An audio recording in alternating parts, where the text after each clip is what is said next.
बाबा फरीदुद्दीन गंजे शिकर, मैं करामात की तरफ नहीं जाऊंगा क्योंकि वक्त नहीं है, लेकिन इस्लाह के लिए अर्ज कर रहा हूं। आपके एक मुरीद मुतकिद आपके पास कैंची का तोहफा लाए। क्या? कैंची।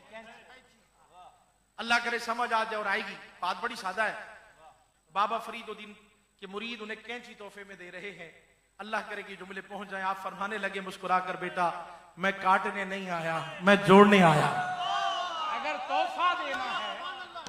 तोहफा देना है, ये हमारे बुजुर्गों का अमल है, ये हमारे बुजुर्गों का तरीका है। आज हर बंदा दूसरे को गिराने पे तुला है। कोई मौका हाथ से नहीं जाना चाहिए, कोई एक मौका भी हाथ से नहीं जाना चाहिए। हर बंदा दूसरे को गिराने पे तुला है। ये बुजुर्गों का तरीका नहीं है। वो चिल्लाकशी इसलिए करते हैं, मुजाहिदे इसलिए करते हैं ताकि पहले ये पाक हो जाए।